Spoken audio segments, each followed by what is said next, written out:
Welcome to another episode of the Side Chat Podcast. Today I have Mr. Bismarck with me. Hello. And we are going to be talking about the iconic Junkers 87 Stuka. Before we get started, I'd like to thank everybody that sent in footage to make this podcast possible. If you would like to help out on the next one, it will be on the F6F Hellcat. You can send any gameplay footage or replays to bohicaice@gmail.com. You'll see that address on your screen and in the description below. Why did Germany have such a fascination and interest into dive bombing? Why was dive bombing one of their primary tactics in World War II? Essentially, you can put it down to two things. It's a story of personalities and it's a story of logistics.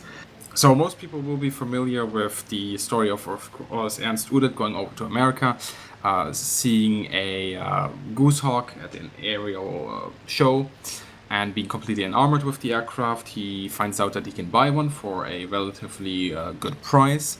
And once the Nazis get into power in Germany and he has Göring's ear, they actually decide to buy two Goose Hawks, Curtiss Hawks, I believe was the official name as well. And, they buy two of them.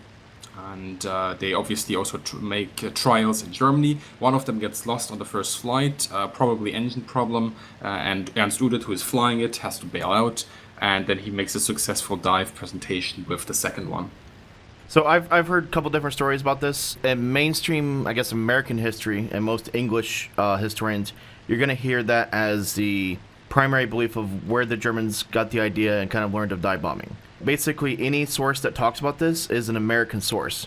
There are very few or zero German sources that actually say they learned dive bombing from the Americans. Another alternative view of this is that Udet actually just liked the F-11C, and when he was asked to join the Luftwaffe, he said, buy me these two aircraft and I'll join. He just wanted them as kind of like a present. And they were actually aerobatic toys for him and not for testing or anything. There was actually very little testing done to them. Most of the time they were just used as personal toys for him to fly around in. That's actually very true as well. It's essentially a combination of those two factors. When he, of course, saw them in America, he was able to then use them in Germany to show what a quote-unquote modern dive bomber could do. But it's true also that it isn't exactly America that taught dive bombing to Germany, and the concept in itself was already kind of there during World War One. Not in the form that we see in World War II, of course, simply out of the restrictions that the planes of the time had. But the Germans, obviously, and as does anybody else in the world, know about dive bombing. But with the restrictions of Versailles and all that good stuff, the amount of testing they can actually do themselves is very limited, and they have to kind of phase out their companies to other countries. For example, Junkers company actually goes also to Sweden. They do a lot of flight testing in Russia, over in Russia, in Soviet Russia, in fact. And so they do have these testing capabilities, but they still need sometimes the planes to be able to do it. And this is where maybe this is perhaps not the main reason why the Germans go for it, these two planes that came from America, but it's something that Udet, who kind of liked the idea of a dive bomber, could show off to his buddies and say, look what this aircraft can do. And yes, I also like to own two of these, please. Thank you. In 1934, Junkers submitted a concept for the Ju-87, and there was also several other companies that kind of jumped into the idea of trying to build a dive bomber. They were still a couple years from being able to build it. Germany wanted to do rapid expansion, so they built the Fiesler 89 and the HS-123 as kind of a stopgap answer until they could get a proper dive bomber into the ranks. The reason why they went with dive bombing over building a gigantic fleet of horizontal strategic bombers is pretty simple. They thought it was easier to make a plane that has a crew of 2 versus a crew of 7. The dive bombers were going to be cheaper to build and faster to build, and they're going to generally be more accurate. Yeah, so it's true. For the Germans, the designs that are submitted, they come from Junkers, they come from Arado, Heinkel, and Blom and Voss. Only Heinkel and the Junkers design stay in the game. A Heinkel design, even though it is de facto more sophisticated. For example, it has a retractable landing gear, and then the speed difference between the what will be the Ju-87 and this Heinkel 118 is in fact 100 kph. So it's a big difference and a big speed boost essentially when it comes to the Heinkel over the Junkers. However, the Junkers is still taken as the as the primary or as the winner of the competition, simply because of the construction elements and it being way more sturdy and also being able to carry a bigger bomb load. Ju-87 was stronger physically. Yes. It was better constructed. And they wanted something that was simple and easy to fly. They wanted to make the process of dive bombing as easy as possible. They wanted the pilot to have as few things to do. The Ju-87 has that big greenhouse canopy on the top of it that led to better visibility. They also liked the inline engine because that was more aerodynamic and make the aircraft as fast as possible in a dive. And also ease of maintenance. The Stuka has access panels all over it. And something that's very interesting about the Stuka is that it was a modular design. If a certain part of the plane took damage, you could actually just unbolt it and bolt another piece on. Yeah, the other advantage that the Ju-87 had, you kind of touched upon it as well, is that the Heinkel couldn't dive as steeply. The Heinkel, I think, was restricted to 50 degrees, whereas the Stuka, even the early ones, already could go 80 or nearly 90 degrees. So that's also a big reason, because then accuracy in the test that they had with the two prototypes, the Heinkel lost out on accuracy big time. Of course, there's the accuracy discussion. So strategic bombing at the time deemed to be very inaccurate. So you have to build a lot of planes. And as Bo already said, Germany doesn't really have the resources for that. But you have to build a lot of planes to get anything out of it. With a dive bomber, you can have a relatively high degree of accuracy. And the other thing is that Germany in the 1930s, the immediate enemies that they had or perceived were Poland and France. And these were very close to them. And Luftwaffe in those kind of scenarios was, even though it was an independent organization and set up as one, it was supposed to be a supporting element that makes a difference on the ground. So the tactical role was stressed over the strategic one in that regard. And then, of course, as you mentioned, there was this kind of idea of the shortage of material and know-how on how to build a big bomber. We shouldn't forget that when the Germans were circumventing the Versailles Treaty by going to Sweden and going to Italy and going to the Soviet Union, they were doing a lot of testing with relatively small aircraft, and they never really went into these big lumbering fortresses that would be developed later on in the war on all sides, simply because it once again that time frame didn't really allow it. And with the death of a very prominent officer in the German General Corps, Walter Weber, who was the first chief of staff of the Luftwaffe also lost their first and only really big vocal proponent of strategic bombing. And with him gone, there was very little resistance after that to going with the tactical approach and going with the Stuka dive bomber. Yeah, one thing, if you want to talk about how the Germans viewed the Stuka, you can almost look at it as artillery. Just very accurate long-range artillery.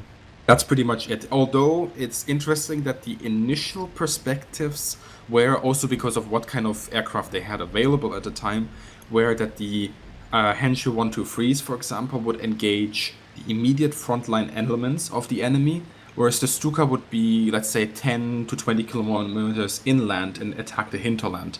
Although when they realized what the Stuka can do over the Henshu 123, even though the Henshu 123 was an excellent aircraft that the Germans used also until 1944 and even 1945, they quickly changed that and said, okay, well, the Stuka is also going to be right there in the front lines, dropping bombs on enemies that might be as close as 50 to 100 meters to our own army elements.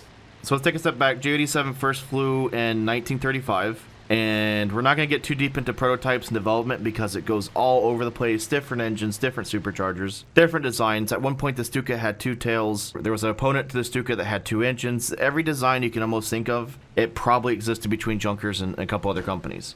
Several prototypes. The main prototype we're going to start out talking about is V4. And that one was secretly sent to Spain in August of 1937 on board a Spanish cargo ship. And it was used in the Spanish Civil War as basically testing. It did 40 hours of combat flying. It did 6 dive bombing attempts. The aircraft flew very well, but they immediately knew that they needed a lot of improvements. One of those main improvements was it was underpowered. Yeah, the A version of the Stuka was essentially powered by Jumo 210.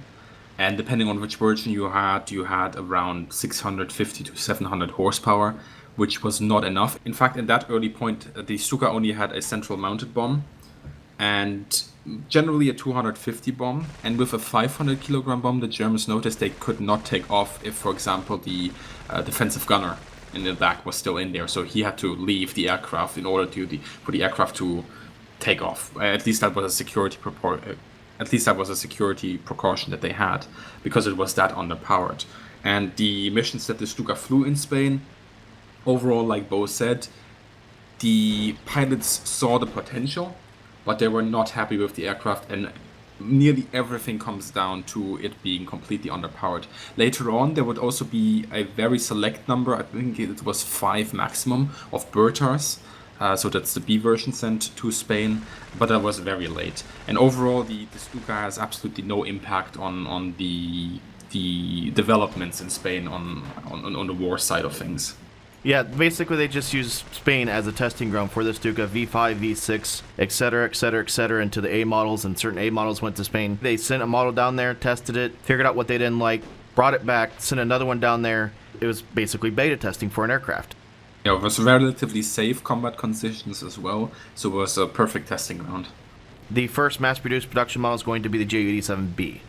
Yeah, that's the one that comes out after the improvements of the A have been made, and the big improvement, of course, is that we upgraded Jumo 210 to a Jumo 211, and that yields, as well, depending on which version of the Jumo 210 you have, somewhere between 1,000 to 1,200 horsepower. And in this configuration, the Stuka, I wouldn't say it's a racing aircraft, but finally it can take off without any problems. It has the power it needs, and it can also carry a good enough bomb load far enough and do its job. And this is also with the Bertha. It's finally able, for example, to make a bombing loadout where bombs are also attached to the wings. They were kind of thinking of doing it with the Anton, so the A. They didn't do that because it was underpowered. But with the Bertha, they can finally do this. And this is where also that kind of standard bomb loadout that you often see on these early pictures of 250 kilogram bomb center mounted and two 50s or 70 kilogram bombs on the wings, on each wing, comes from. So before we get into talking about what the Stuka did in World War II, I real quickly want to go through a kind of the dive bombing process for you, what the Stuka did. It's a little bit different than the American way. I've kind of talked about in the past the way Dauntlesses did it and stuff. The Stukas would approach a target, and they would typically do this at about 4,600 meters or 15,000 feet. Typically, Dauntlesses did it at about 10,000 feet, so that just gives you an idea they have another third of altitude. They would fly past the target, and in the Stuka, there's this little bitty window between the pilot's legs on the floorboard that they would see the target. So you see your target, you pass your target.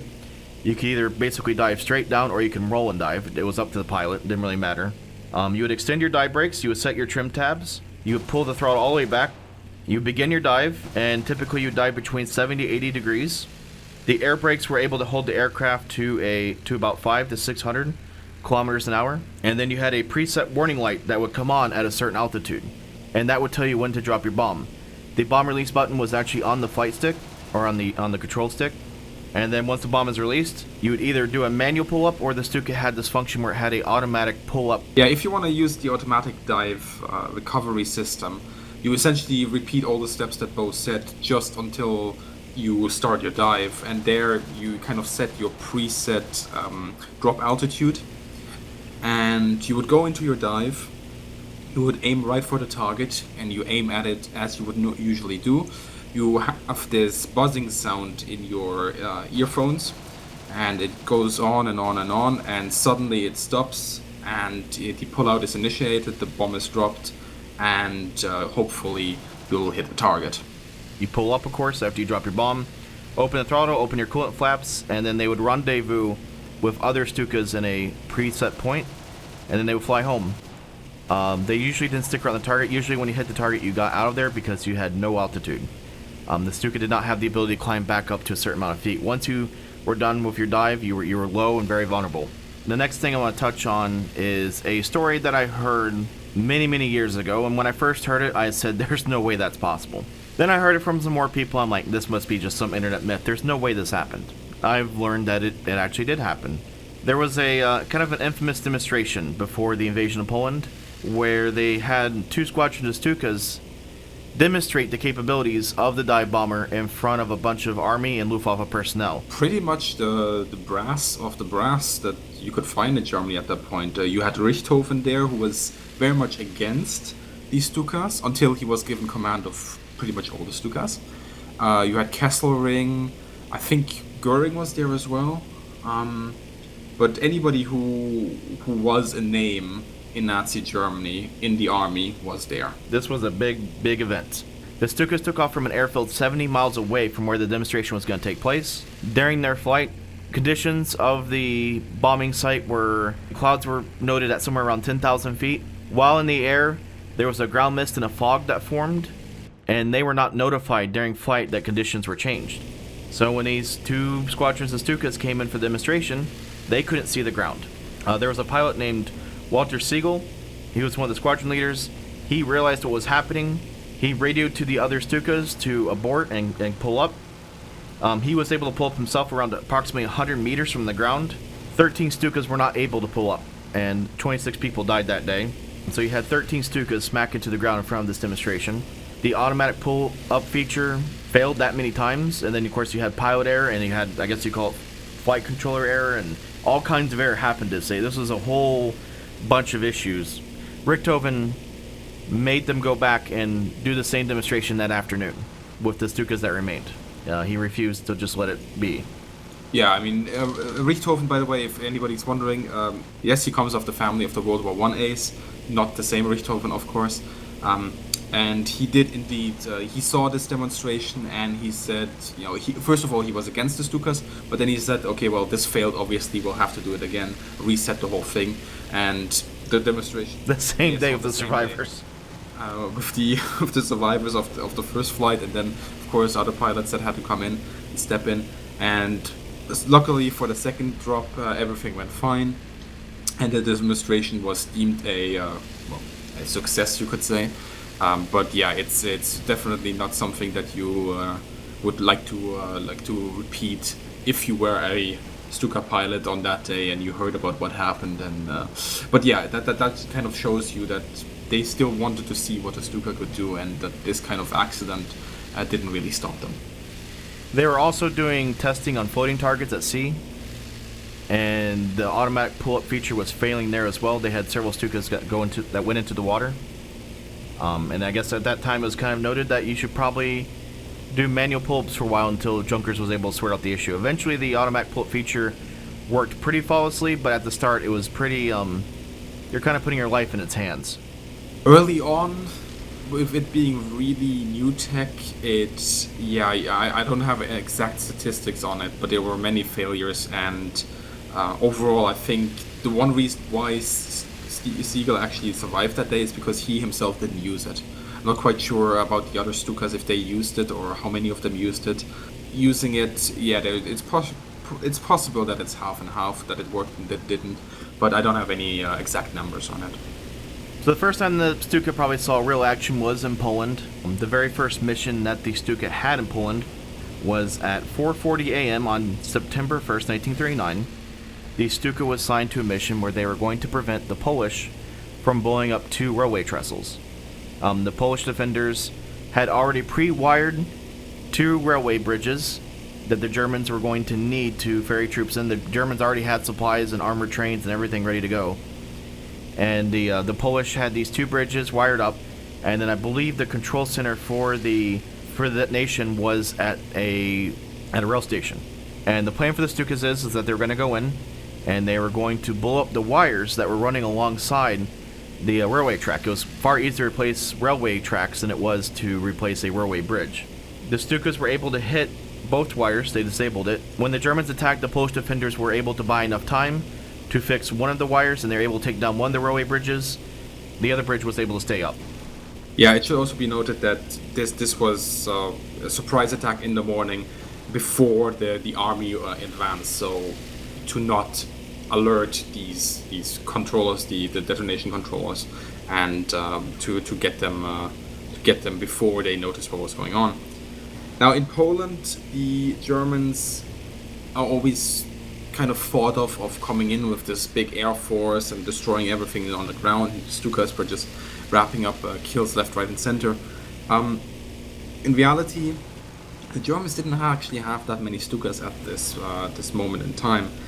They had around 200 operational Ju-87s that went into Poland, and these were distributed among 3 different Geschwader, Sturzkampfgeschwaders, STGs, and only STG-2 in fact had its complete complement of aircraft.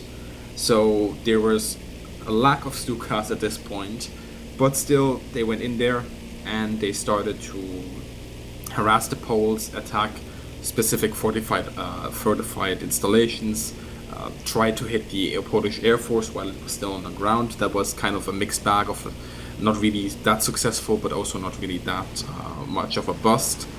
And overall, this is probably also where the Stuka kind of gets its reputation from, as this very pinpoint accurate dive bomber, or as much as it can be at the time. And also this kind of reputation as something that strikes fear into the enemy, with, of course, the usage of the siren. In fact, the siren at the time was not that proliferated yet. The industry only supplied the sirens were much later after Poland. I believe the industry actually only came up with a siren in 1941-ish. And these sirens were not that well liked by their own pilots. I actually have a whole video about it if you want to see that. It's on my channel, so I'm not going to talk too much about it here. Overall, the Stukas did suffer some losses in Poland, not that much. I believe it was one of the aircraft that suffered the least of losses from the Luftwaffe. But The Polish were able to shoot down a handful of Stukas though with their planes. yes, a few, but I think percentage-wise, compared to the other planes that the Germans have, Stuka did relatively well, at least when it comes down to being shot down by the Poles.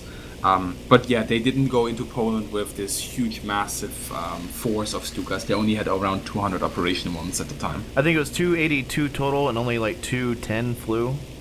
Like there was 70 held back for, they either down for maintenance or in reserve. Yeah, something like that.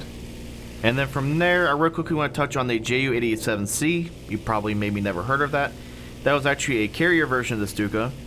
They had a big dreams for this one. It was going to take off of carriers. It was going to be able to be catapult launched. Testing of this went until 1943. I'm going to touch on it later with the Ju-87D4. This continues all the way until the D4 Stuka, where they tried to make a torpedo bomber. Long story short, the catapult system they found out could not get the heavy Stuka up in the air. Yeah, the Germans did some extensive testing when it comes to the Stuka as a kind of navalized aircraft. And interesting, even after the Graf Zeppelin, which was their intended carrier that would have the Stuka, was scrapped. The project was scrapped.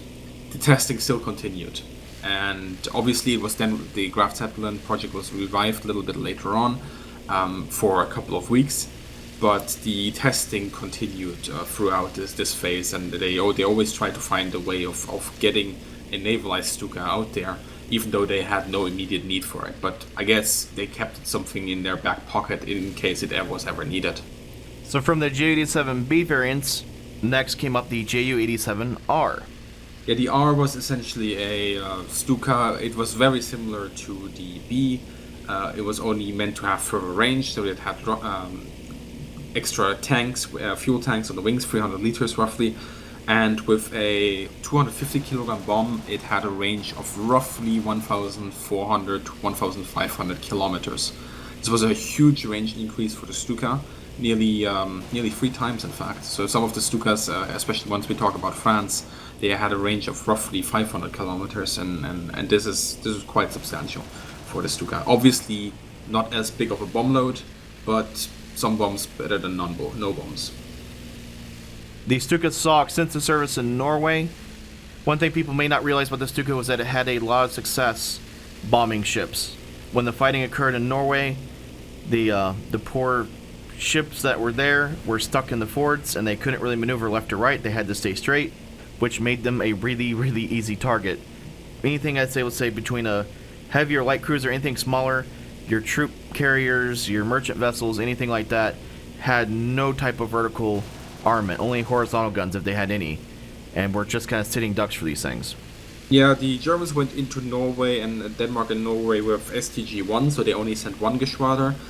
They had 16 losses during this time, but overall the impact, especially on naval elements, was quite significant. They also bombarded some of the fortifications that the Norwegians had. Although the fortifications themselves did not surrender out of this bombardment, sometimes that is something that people say. It's not true. These fortifications only surrendered after Norway surrendered, essentially. So going into France now. The Stukas, once again, we have this image of massive amounts of Stukas rolling all over the French. Again, not true. Now, it's looking better than with Poland. Now the Germans have roughly 350 operational Ju-87s. This is a little bit better than what they had in Poland. Most of these are in the 8th Luftwaffe Corps and commanded, of course, by von Richthofen. And in the this corps is subordinate to Zweite Luftflotte. Now, 350 operational Stukas amount to roughly 10% of the full Luftwaffe force that goes into France. So this is quite a tiny number. This is not a lot of planes. And they are distributed among various Geschwaders. So you had first and second Gruppe of Stutzkampfgeschwader 77. You had the vierte Gruppe of Lehrgeschwader 1. You had erste und dritte Gruppe of Stutzkampfgeschwader 2.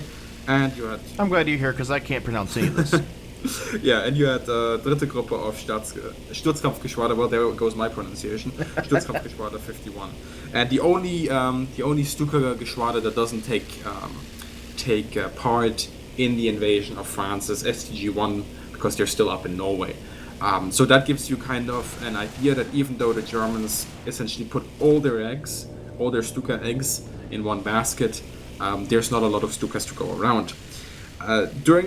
Before I go a little bit in the operational side of things, the Stukas losses during France are actually quite substantial. They lose 160 aircraft.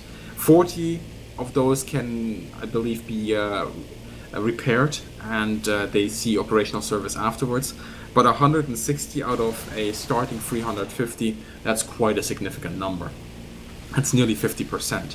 So that shows you that even though the Stuka is always taken as this big asset that the Germans have, it is vulnerable. And yes, it is a sturdy plane.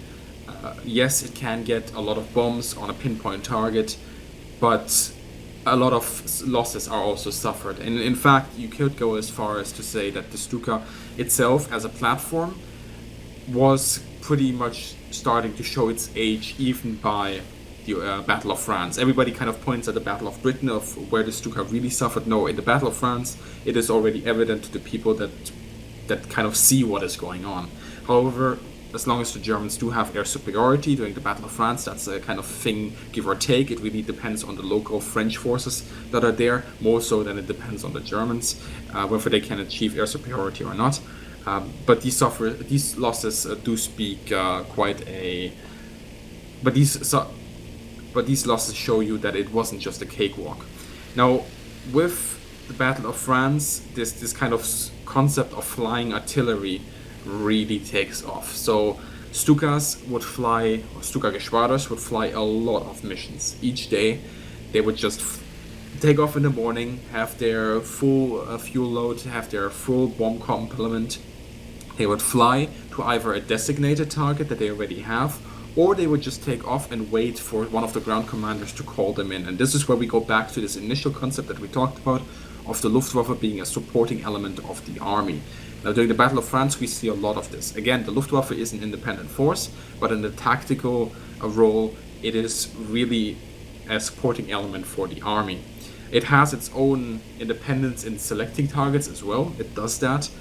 But this coordination between the ground and the aerial assets the Germans achieved during the Battle of France has quite a substantial amount of victories to its name, simply because the French can't counter this. When a German commando on the ground needs something blown up or needs something suppressed, he can get on the radio, and it is likely, although not guaranteed, that he will get some kind of aerial support within the next hour. And in terms of military tactics, this was way ahead of a lot of other countries. Absolutely, yeah. And it caught the French completely off guard because the French didn't think about this kind of application of aerial power. For the French, first of all, they had a lot of planes themselves, and we can go all the way into French politics, which we're not going to do. They had a lot of planes, and they could have put up a stern resistance to the German Luftwaffe. However, the way they used their aircraft, tactically speaking, not out of choice by the pilots, but because it was official doctrine, they could never really achieve the same kind of support for their ground elements, whether it's in a defensive or offensive role. And this is where this kind of modern aspect of war that the Germans, I don't want to really say invented. Yeah, Blitzkrieg is kind of a buzzword that the Germans didn't use at the time. But this is where you can really see combined arms taken to it's going to sound pretentious, but yes, it's going to be taken to a next level. One of the big things that we, of course, have to address is the evacuation at Dunkirk. Now, the Luftwaffe was given orders to completely destroy the British army on the ground, and it failed to do so. Now, I have a complete video on this as well if you're interested to learn why the Luftwaffe exactly failed at Dunkirk. But one of the things I want to mention here is that Stukas were used, specifically used on 2 days during the evacuation at Dunkirk. And on both days, when there was a concentrated effort by Stukas, the British naval forces that were at Dunkirk trying to get their boys out of there suffered big time. In fact, it was probably the usage of the Stukas that prompted the Brits to only send over their old World War I type destroyers and pull out their modern destroyers from that area, because on one of the days, when I believe it was the first concentrated attack by Stuka elements, the British Navy suffered quite badly, and there was simply this fear of losing your modern equipment over, and there was simply this fear that they might be losing too much of their modern vessels when their old vessels were good enough to get the evacuation going as well. Now, as we're already on the topic with the British, I guess we'll also have to go into the Battle of Britain and what happened there. Yeah, that's where the Stuka really ran into some issues trying to fly across the channel and then bombing a country and then trying to survive getting back across the channel. One of the primary issues the Stuka had was that it is very slow. The 109 is not that slow, so it's very hard for a 109 to fly fighter coverage. It was very hard for the 109 pilots to do any type of coverage for the Stuka. As I said earlier, once they're done dive bombing, it doesn't retain a lot of energy or altitude. And then the British didn't exactly give the Germans air superiority over the Channel or over England. So the Stuka did not succeed very well there. Yeah, the British were very good in doing what the French couldn't do, and that is amass a certain amount of planes in a certain spot very quickly.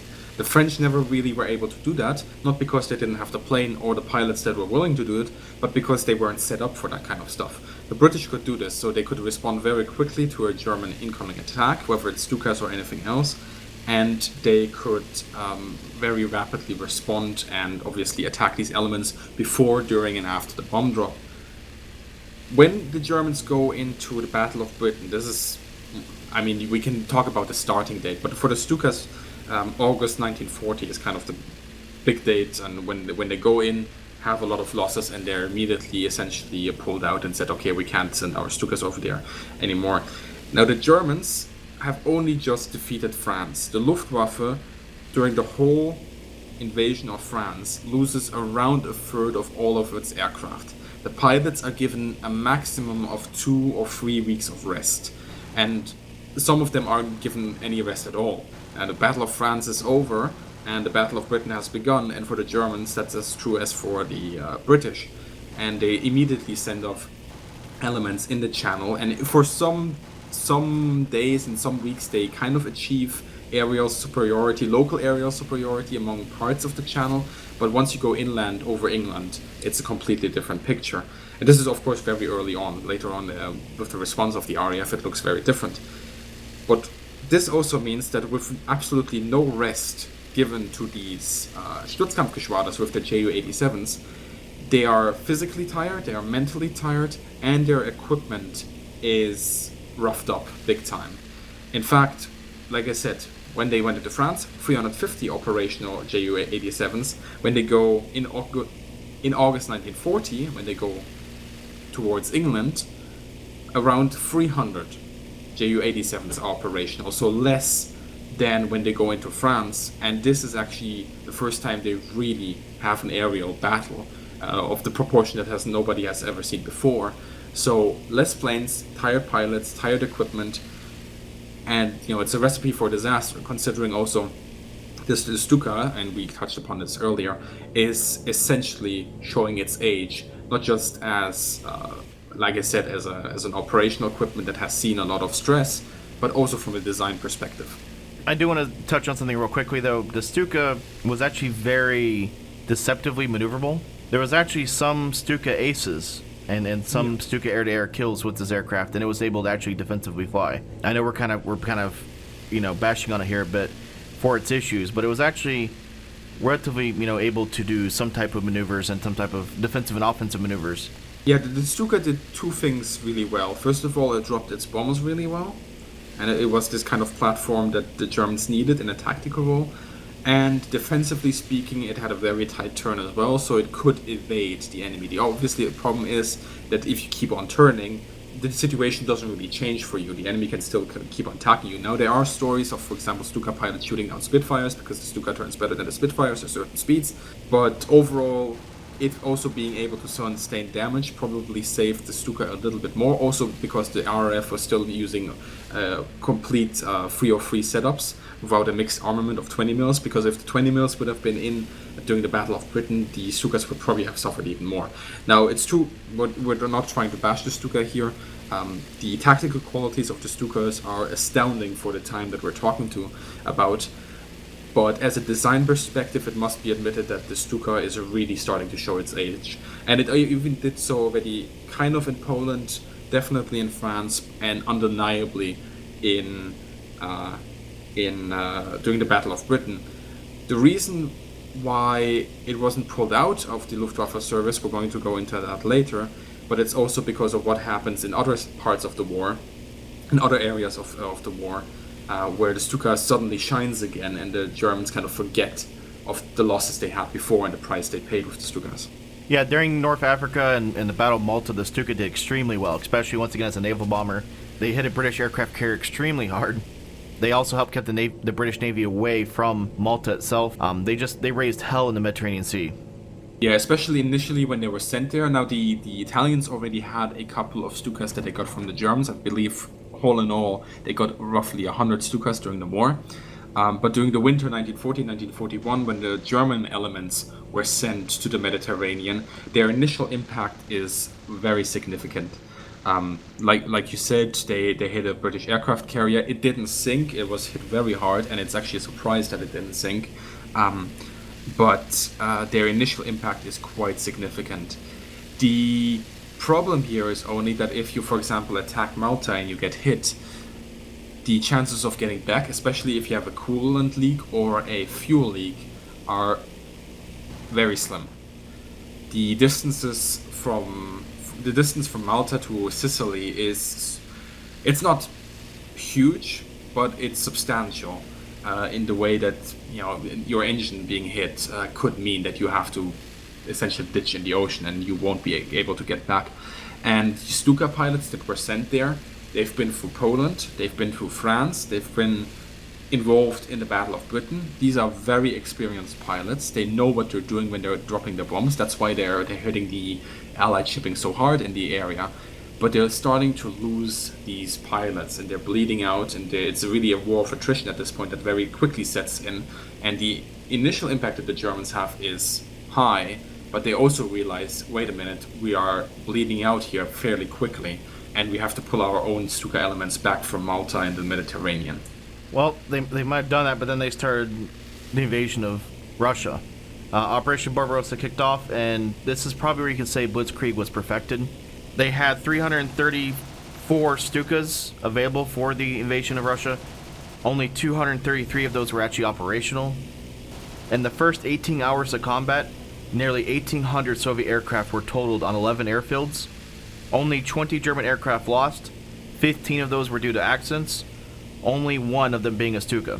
I'm not saying Stukas killed 1,800 aircraft, but they were involved in the operation to disable and to destroy all these parked airplanes. That is a huge hit for any military, no matter what your size is. The Stukas also had this new weapon called the SD-2 and SD-4 anti-personnel fragmentation bombs. To explain this quickly, it was a canister held under each wing. Each canister held 24 2-kilogram bombs, and then these would explode and rain splinters and shrapnel to the troops below. These were absolutely devastating, cruel weapons that were dropped on the Soviet troops. Yeah, the SB bombs, or the butterfly bombs, as some people know them as, they were already available fairly early on during the war, but this is when they're starting to be used on the Stukas. And one of the things that the Germans always noted is that they need more of these bombs to be able to do the kind of effect that they want to have on the enemy. They never have enough of these butterfly bombs, but it's a very technologically speaking, or engineering speaking wise, a fascinating little gadget that the Germans have there. So there's 3 different fuses. There's the airburst, then there's of course a contact fuse, and then there's also the one that it's kind of a delayed detonation. So sometimes even in fact this is quite tragic, but some of these bombs were also dropped on Malta. And I believe in the 1970s, one of these butterflies bombs was found by a farmer who thought that it was a mallet, and he decided to use it as a hammer, and he actually killed himself. And these bombs were specifically also sometimes fused to detonate when people start touching them and start moving them. So sometimes they were, for example, also dropped over England after a bombing attack to hinder the cleanup and so on. So it's militarily speaking, it's what you need. Humanly speaking, it's of course a tragic weapon, but yeah, it's a very cool thing. But as this kind of technology wise, it's quite sophisticated for the time. And as you said, yeah, the Stukas go into Barbarossa. Once again, I want to stress what you already said. They have less Stukas, operational Stukas, going into the Soviet Union than they have Stukas that went into France. That kind of gives you an idea of the quality. That kind of gives you an idea of what, how Operation Barbarossa started here. In fact, when they went into the Balkans in April 1941, this is just a couple of months, in fact only 2 months before the Operation Barbarossa, they had 350 operational Ju-87s. So they had just recuperated their losses from France, and then in Luftwaffe Corps 8 and 2, suddenly when they go into Barbarossa, they only have 200. And there is a little bit of a discussion whether Stukas actually saw service on the first day, on the 22nd of June, during Operation Barbarossa. But what's definitely true is, for example, in August, this is kind of an example that I picked out from the sources that I have, just to give you an idea of how many missions were flown by the Sturzkampfgeschwaders. During mid-August, we're talking about a period of roughly 12 days here. The Stukas, 150 Stukas of Luftwaffe Corps 8 fly 4,740 missions. So that's, you do the math, yeah, it's 150 Stukas flying 4,740 missions over 12 days. That gives you kind of an idea of how many times they were used in a tactical role and in an attacking role on the Russians. And within the first 3 months of those 200 operational or 240 operational Stukas that we have, that's not a lot. But when you then look at the losses that the Germans have after 3 months, they have 150 Stukas that have already been downed. Yes, the Germans have air superiority on the Eastern Front, but they're still getting shut down, of course. Yeah, there's flak, there's remnants of the more or less destroyed Soviet Air Force, and the battle of attrition once again sets in. The Stukas were hitting every target known to man. They were hitting tanks, artillery, trains, railroads, bridges, ammo dumps. If you named it, they were hitting it. I also want to touch on they were doing something that you were talking about earlier, but kind of more sophisticated now. They were doing close air support, but this time they were using command panzers. They actually had tank commanders that had radios in their tanks that could talk directly to the Stukas and basically call in artillery strikes on targets in front of them. The German front was moving so fast that the Stukas were also changing airfields every day. They were going to a new airfield that was closer to the front. The logistics behind that is mind-boggling, how they were able to move the aircraft, the fuel, the ammo, the mechanics, the support staff. It's a logistical nightmare, and it's very impressive they were able to accomplish that at the speed they were moving. All this, of course, changed when winter set in. The Stuka did not particularly like the winter. The temperatures got so cold that all the lubricants started freezing up on the aircraft, and then of course you had the issues of trying to take off in the snow. The Germans did extensive testing with Stukas on skis. The idea kind of worked. There are some issues because the way the Stuka's landing gears is attached underneath the wing root, and they've had some issues where when the skis touch the ground, the whole wing would fall off, and then the whole plane, of course, is lost at that point. But the idea for the skis was to be ready for the next winter if they were needed. Yeah, although one thing that we should say is, even though winter is obviously harsh on all German equipment, and especially also the Luftwaffe, the Stuka, the way its landing gear is constructed, the way the plane is constructed, is actually relatively well able to sustain the kind of natural obstacles that it has on the Eastern Front. And when they are rebasing, especially, I mean, the image that we already always have of airfields is kind of these prepared fields with tarmac, or with these mats that, for example, the Americans used to quickly build an airfield. This is not so on the Eastern Front. This was grass. These were all grass airfields. Yeah, it's grass and it's mud, and the last really good airfields that the Germans have are the big airfields in Poland and in Bulgaria and Romania, and even then it's not getting really better. And then there's a few good prepared ones somewhere in the Soviet Union that they sometimes use. Usually those are also reserved for the bombers and so on. But just from a design perspective, the Stuka is able to sustain the Eastern Front more so than, for example, the Bf-109s. So I guess we should jump to the Battle of Stalingrad. This is kind of an interesting point. If you look at it from kind of different aspects of history, some say the Stuka was ineffective in Stalingrad. J-87 units were not able to do their job. Some people say that the J-87s actually hit their targets, but the German army was not able to act on what the J-87s did for them. Stalingrad is a convoluted subject, and we could make a video just about that, the air support that the Germans had there, and then later on the logistical nightmare they had when they tried to get the troops out and so on. Overall, 1943 is a big change for the Germans on the Eastern Front, and especially once the Battle of Stalingrad ends, it's looking dim. Now, with the Russians pushing in and coming in, with their huge ground elements, and also with coming with essentially an air fort that has been resurrected within only 2 years' time, and that during a war, which is quite impressive. The Stukas are suffering more and more losses. The Germans are not able to sustain air superiority on the Eastern Front. They're still able to sometimes, for example, during the battle at Prokhorovka, achieve local air superiority for a short period of time, but they have lost air superiority across the board on the Eastern Front, especially by 1944. But 1943, it's already looking pretty bleak. In a defensive role, the Stuka can still do the same that it did before, drop bombs with a very good degree of accuracy on the advancing elements of the Soviet army. However, it not always being covered by German fighters, and also because the Russians now have the air force required to cover their advancing elements, this is going to be more and more complicated for the Germans. And it's really at this point that the last proponents of the Stuka within the high command start realizing, okay, this plane is not able to do anymore what it did before. Because we touched upon this earlier, with the Battle of Britain, it should have been really the wake-up call. In fact, the Battle of France should have been the wake-up call.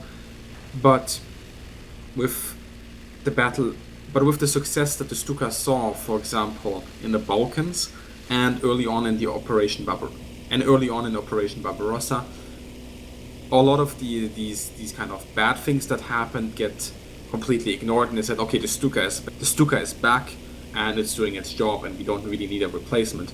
By 1943, the Germans don't really have a dedicated dive bomber replacement for the Stuka. They have the Focke-Wulf 190 Schlachtgeschwader. They have the Schlachtgeschwaders, of course, who are equipped with Focke-Wulf 190s, and the Henschel comes in. But there is nothing really in the inventory that the Germans have that is the same as the Stuka, that is able to deliver pinpoint accuracy, quote-unquote pinpoint accuracy, with a heavy bomb load when the German commanders on the ground need it. When the Stukas tried to dive bomb the tanks, they had very low success rates. Unless you were able to score a direct hit, you generally were only able to track the tank. Yeah, mobility kills are more frequent than direct kills. This is something everybody forgets. So, in video games it's fairly easy to destroy a tank. In reality, not so much. A lot of these kills on tanks, even in the Battle of France, by the way, are not kills in the sense that we think of. +1 on your kill chart. But they are mobility kills. The crew is shaken, maybe the crew is injured, they bail out, they panic, they run away, and the tank is destroyed. Not physically, but in a certain sense, it is taken out of the fight. At this time, they were into the Ju-87Ds. The Ju-87D1 was introduced in December 1941. They fixed various issues with it, had some newer armament, had a newer bomb release mechanism. What I'm primarily bringing that up for is they also made the Ju-87G, which was based on the D, and the hard part explained about Ju-87G is that the G is basically a D1 or a D3 or a D5. It kind of depends on which aircraft got modified either at the factory or in the field. I can't say that the Ju-87G1 and G2 is always a D1, always a D3, always a D5, because they kind of just took what was available. You can sometimes see it from the wings. If it's a long wing, it's, for example, a D5. If it's a short wing, it's a D3. The J-7G was a Eastern Front tank buster that they desperately needed. They added two 37mm cannons that were the artillery version of a Kriegsmarine flat cannon. This is a huge gun. I know War Thunder sometimes make it look a little small. In real life, it is a massive cannon. First time I ever saw J-7G, I went, wow, that's pretty gimmicky. There's no way they had success with something like that. There's a gentleman named Wilhelm Brauman. He was able to destroy 76 tanks with one of these things. There are some pilots who just had a niche for this stuff and did extremely well. And then there's others that struggled. It was a very weird, kind of different way of flying. It was very dangerous. But the JD-7G with 37mm cannons were able to penetrate most Russian tanks from the side or the rear, and were able to either disable them or, in some facts, kill them. And like I said, there are some Stuka pilots who are really good at this. The Ju-7G saw success until 1945. They were outside of Berlin, defending it to the last minutes. Yeah, one of the things that I always found interesting is that the Germans, when they phased out the Ju-87, they stopped production in 1944. But I want to go back to an aircraft that we actually talked about earlier, and I know this is kind of the Stuka podcast, but the Henschel 123. Now they stopped producing those, I believe, in 1941, and they kind of destroyed all the tooling required to build that aircraft. But even by 1945, field commanders were saying, we want the Henschel 123. Now this is a biplane. And they said, we want this aircraft in a tactical role, delivering bombs against the Soviets. And they weren't calling for the Stuka at this point. So for me personally, I find this quite interesting how this aircraft that the Stuka in itself essentially replaced was in the end still an aircraft that commanders on the ground said, we kind of want to have this plane. And they didn't really call for the Stuka. There was another version of Stuka that was canceled that was interesting, I guess we'll say. The Ju-87F. What was special about it was that a Jumo 213A1 engine, which would add 500 more horsepower. That engine had some production problems, and it was eventually given to the 190 Dora. But that would have probably been a pretty mean aircraft, if you can imagine a Stuka flying off a Dora engine on it. Yeah, it still has that gear, but yeah, it would have at least made it a little bit faster. You also had the Ju-87D3, which had the Jumo 211J engine, I believe. They also gave it more armor, and they started omitting anything the aircraft did not need. They took away things like the non-slip rubber pads that were on the wings for people to get in and out. They started pulling out, there's some areas that were, let's say, triple riveted. Maybe they made it 2 times riveted or only 1 time riveted. They started cutting kind of corners where they could. They also took the covering off of the exhaust because it just wasn't something that was needed. They started stripping weight and materials anywhere they could. As I mentioned earlier, there's also the D4, which was a converted Stuka D5. Like, this gets so confusing. I'm sorry, it goes everywhere. This aircraft would have had 2 fixed MG-151 cannons on it. One of the big issues they discovered if it was going to go in the Graf Zeppelin was that it was too big. It didn't have folding wings. So if they were going to put the Stuka D4 on the Graf Zeppelin, they would have to pull it apart to store it. And if they wanted to add any decent number, they would have to get rid of 109s. They figured they were maybe going to get 40 Stukas on the entire aircraft carrier. And to fly them, they would have to assemble them, and if they weren't flying them, they'd have to disassemble them. It's not very efficient. But eventually this was canceled due to A, the aircraft carrier never was built, and B, the catapult system would have never been able to launch the aircraft anyway. If you're curious how they tested the catapult without the aircraft carrier, they were doing land trials with it for several years. Yeah, they had folding wings on the initial C. The whole carrier project that the Germans had was pretty much a waste of time. The D4 was meant to also drop a torpedo from it, like I mentioned earlier, so it was going to be a Stuka torpedo bomber. Kind of interesting. Then you had the D5, which is really kind of hurts my head because the Stuka was, as we mentioned, outdated at this point, but they decided to give it a lower wing loading. They rounded the wing tips, and that's how you can tell it has a longer wing. It just has this kind of different wing. So if you ever want to know, if you want to identify a D5 from any other Stuka, A, by looking at the armament, and B, you can see it because it has slightly different wings. The 2 fixed MG-151 20mm cannons were added to D5, which helped make it a attacker. It was not there for air-to-air fighting. It was there to suppress AA and suppress ground troops, and so on and so forth. It was there to help it make the Stuka a ground attacker and a dive bomber. Now, we keep talking about how the Stuka was outdated. There was actually 2 late model Stukas that you might not be familiar with called the D7 and D8. There are 0 official numbers on how many of these things actually existed. They took off things like dive brakes and they reduced drag everywhere they could. They put on longer barrel MG-151s for more velocity. And these things operated strictly at night. And they were very successful night dive bombers that wreaked a lot of havoc. So the Stuka just kind of kept disappearing more and more in 1944 and 1945. A lot of the Stuka units were eventually redesignated into 190s. It kind of became a hot mess because you had pilots that were converted to the 190 from a Stuka after years of flying. There was several Stuka pilots who immediately killed themselves in the 190 because it was so different. The aircraft was more fragile. It was a fighter. It wasn't a dive bomber. It wasn't what they were used to. It couldn't take the damage they were used to, and it was just basically a hot mess. Then you had units. Let's say they had 20 190s, and then they still had 5 Stukas because they couldn't get enough 190s because the 190s still had to go to fighters. These poor units just did the best of what they had. And I have nothing but the utmost respect for these dive bomber pilots because I think they were men of men for what they did. We always talk about fighter pilots, but I think dive bomber pilots were very brave aviators. Considering how much they did, and considering how much of a direct impact they often had on things on the ground, whether they were, dauntless pilots in the Pacific or Apaches or Stukas, they really don't get enough credit for their part in the war. And this is obviously the old story of the fighter pilots always getting all the attention. But some of these Stuka pilots, some of these dauntless pilots, and any dive bomber really, they did some incredible feats of not just essentially not just by measuring them how much they destroyed or how much they had an impact on a certain battle, but also just from an aerial feat. These were very good pilots usually, sometimes even better than fighter pilots, just from how they understood how to fly and their quality of dive bombing was an art. Yeah. And I believe this is also with the Americans the case. It was certainly, I believe, also with the Japanese.